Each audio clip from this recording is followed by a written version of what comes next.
to know because your opportunity to vote for a city council person is a little bit different than everybody else's opportunity to vote this time. But before we start talking about that, I want to reintroduce you to Bob Vasquez. You all know him. He's been here before. Certainly no stranger to this community. He is currently a member of the TPS school board and has been for how long? 6 years, going on 6 years. 6 years, but you are moving, or you're trying to move to city council. Yeah, I'm We're trying. going to talk about that. I really, first of all, tell me why you want to move to city council. Well, as you know, like I said, I've been there for 6 years, TPS, and have been very active. And I had every intention of staying because I just went through an election and campaigned to be on TPS. But I did not know that the mayor, D. Michael Collins, who was the representative or the councilman from District 2, I couldn't have known that he was going to be mayor. I mean, I knew that he was running for mayor and all of that, but I didn't know he was going to be elected.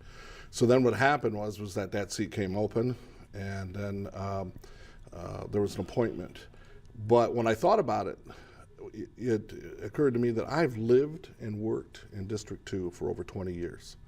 And that is something that was very personal to me and to my neighbors and the people that I live with. So I wanted to step up because I think I really have experience that could help out in city council. You know, you're the only candidate that I'm talking to during this campaign season, and there's a reason for that. The reason I'm talking to you is that I am really concerned and have always been concerned and very passionate about the state of public education in Toledo. And one of the things that seems to happen is that you guys get great motivation going, you get great plans, you get great energy, school board gets it together, and then school board members leave. There is a perception out here that the school board is a starting off point for folks who really want to move to other elected positions. And let me give you some examples. Okay, Jack Ford was there. Now we can't use Wilma Brown because she was a school board member forever. Anita Lopez, I don't know if Anita finished her full term as a school board. I can't remember that. Who else? We can't use Larry Sykes. He was there for a very, very long time. Dr. Steele. That's right, Steve Steele. Thank you for that. So there is, and now you. And there was some discussion about Lisa Sabecki wanting to move forward to city council or move to city council. It's not necessarily a forward move. What's the reality behind that? Well, I think because at the end of the day, I think the lack of stability is harmful for the district, which then means it's harmful for the kids. Well, let me start off by saying 6 years on the school board and the kind of work that you have to do with monthly board meetings and committee meetings, and I'm on 3 different committees, and is a lot of work, and that's okay. But there's this perception out there that, and I disagree with the perception.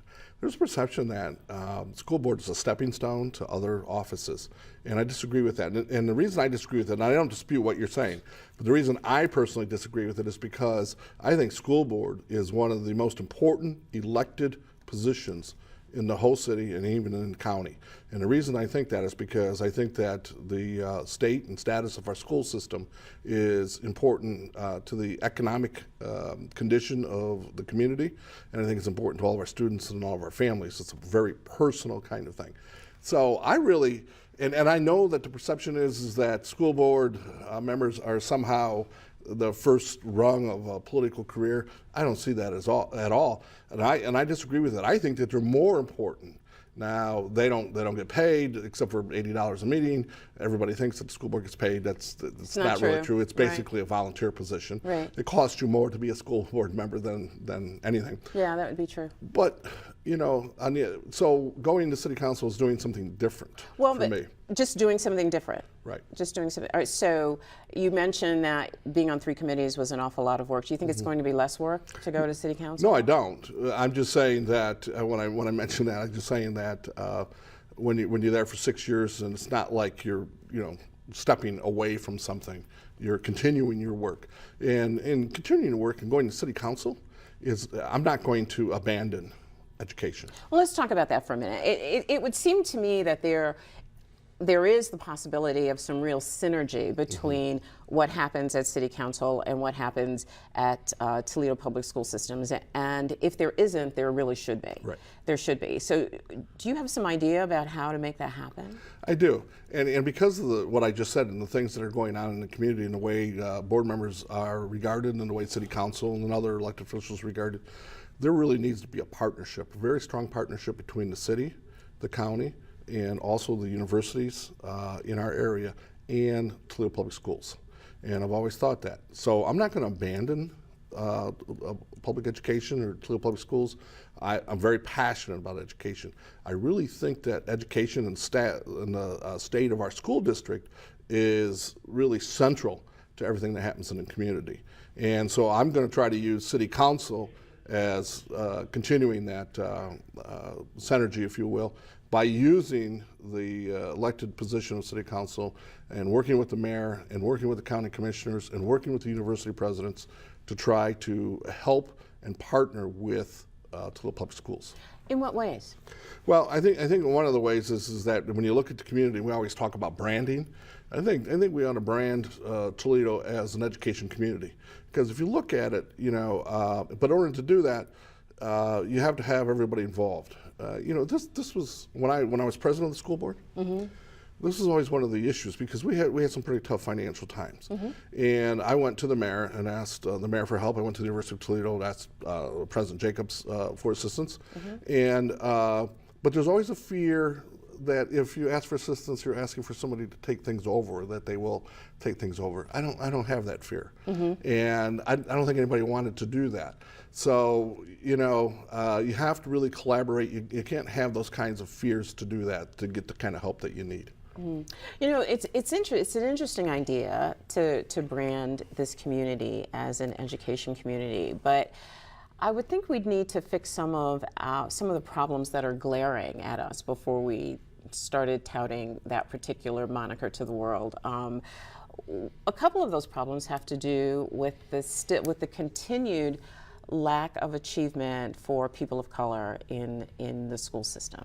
I know over the years I've watched lots of efforts being made to change that, and I applaud you all for that. Dr. Durant's Woe and Mo programs are a large part of that, but we still see kids of color, especially males, not doing well. What are we going to do about that? Well, and I think that's a good point, and connecting City Council with Toledo Public Schools is a major point, and this is why, because the things that you're talking about are community issues. They're Absolutely. not just school issues. Absolutely. They're community issues. And when you look at the state of the economy, and you look at, as you said, our students of color and the community that they're living in, and some of the challenges that they have and their families have, we have to somehow address those. And the school system cannot address those all by themselves. They have to be addressed outside of the school, into the community, because the community is what comes into the schools. And that's really important. And that's where the City Council and the county can come in, because it's a community issue. It's not just a Toledo Public School issue. Well, and that's exactly, that's a wonderful point that you make. And so I wonder why there isn't a broader recognition, and perhaps this is what your intention is by going to City Council, a broader recognition that when TPS and those children don't do well, that the city of Toledo doesn't do well. Well, absolutely. And I've always said to anybody who would listen to me is that the way the school system goes is the way that the city goes. The way that the city goes is the way that the school system goes. They're inseparable. You cannot separate them. And that's why everybody, every single person, every elected official, every nonprofit that we have, and they've been helping us, United Way and the YMCA and YWCAs and all that, have a large interest in the success of those students that you and I are talking about that are in the community. So is it fair to say that when people like you leave, who have been there, and I'm not suggesting that it's fair for you to always stay. Right. It's not. I mean, you are certainly entitled to pursue those things that are of interest to you, just as everyone else is. But is it fair to say that when long-term board members like yourself leave, it does have an impact on the ability of the board to move forward easily? Yeah. I think that it's fair to say that it has some impact. I mean, it always has. Whenever somebody's involved and they leave, there's impact. And I kind of agree with you in that people really make the difference. We can have programs and we can have other things, but I've always said all through my career, even where I work, is that it's really people who make the difference. Absolutely. And I've really talked to people, and I think people have some mixed feelings about my leaving, and I don't know how to address that, because I think I've provided some very strong leadership and some good ideas while on the school board, and worked very hard. What do you mean mixed feelings? What are they saying to you? Saying some of the same things that you're saying is that are you still going to be involved with the school board? Are you going to continue to make sure it goes forward? Because I think people have a good feeling about the direction of the schools.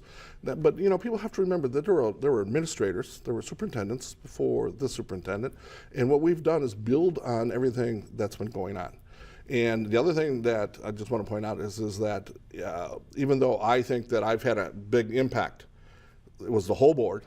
Okay, so there's a total of 5 people. There are administrators, our superintendents, who make the things happen, and I have a lot of faith in them to make that happen. What do you think your most significant impact has been on the school board? Well, I had 5 things that I wanted to do when I went on the school board, and believe it or not, it happened that there were those 5 things. But if I choose one, of the biggest thing is financial stability. And I think that anybody who is involved in anything knows that you have to have the resources to be able to get the things done that you want to get done. And during the time that I was president on the school board, it was a really tough time. And we were in financial straits, and I had to focus on the financial, which people, as we started off a conversation, it's grades and graduation rates and a lot of those other things are important, and they are, and we work on those, but at the same time you have to make sure you have a good financial foundation. So that's what I think was most important.